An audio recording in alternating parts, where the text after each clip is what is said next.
ইরানের president Masoud Pezeshkian বলেছেন, Israel যদি ইরানের বিরুদ্ধে নতুন করে যুদ্ধ শুরু করে তবে তার দেশ সম্পূর্ণ প্রস্তুত রয়েছে।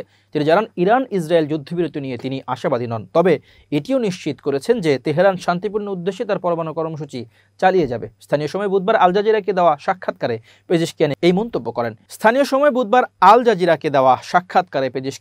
এই মন্তব্য করেন।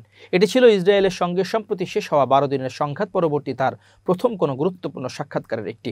ওই সংঘাতে যুক্তরাষ্ট্রে ইসরায়েলের পক্ষে হস্তক্ষেপ করে এবং ইরানের পরমাণু স্থাপনাগুলোর উপর হামলা চালায়। ইরানের প্রেসিডেন্ট মন্তব্যটি এমন এক সময় এলো যখন পশ্চিমা দেশগুলো বলছে তারা ইরানের চলমান পারমাণবিক কর্মসূচি নিয়ে একটি সমাধান খুঁজছে। যদিও অনেক প্রতিবেদনে বলা হচ্ছে ইরানের পারমাণবিক স্থাপনাগুলোতে হামলায় যুক্তরাষ্ট্রের দাবি অনুযায়ী ততটা ক্ষতি হয়নি। পেজিশকিয়ানের বক্তব্য দুদিন আগে দেওয়া ইরানের পররাষ্ট্রমন্ত্রী আব্বাস আরাকচির বক্তব্যেরই প্রতিধ্বনি। সোমবার যুক্তরাষ্ট্রের সম্প্রচার মাধ্যম ফক্স নিউজকে দেওয়া সাক্ষাৎকারে আরাকচি বলেন, তেহরান কখনোই তাদের ইউরেনিয়াম সমৃদ্ধকরণ কর্মসূচি ত্যাগ করবে না। তবে তিনি জানান, পারমাণবিক কর্মসূচি নিয়ে আলোচনার মাধ্যমে একটি সমঝোতার পথে যেতে ইরান প্রস্তুত, যেখানে ইরান নিশ্চয়তা দেবে যে এই কর্মসূচি কেবল শান্তিপূর্ণ উদ্দেশ্যেই পরিচালিত হবে এবং এর বিনিময়ে আমেরিকা সহ অন্যান্য দেশ নিষেধাজ্ঞা প্রত্যাহার করবে।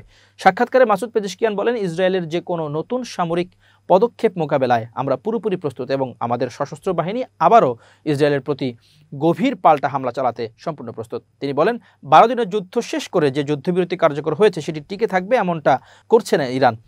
পেজিশকিয়ান বলেন, আমরা এটি নিয়ে খুব বেশি আশাবাদী নই, সে কারণে আমরা যে কোনো সম্ভাব্য পরিস্থিতি এবং প্রতিক্রিয়ার জন্য নিজেদের প্রস্তুত রেখেছি। ইসরায়েল আমাদের ক্ষতি করছে, আমরাও তাদের ক্ষতি করেছি।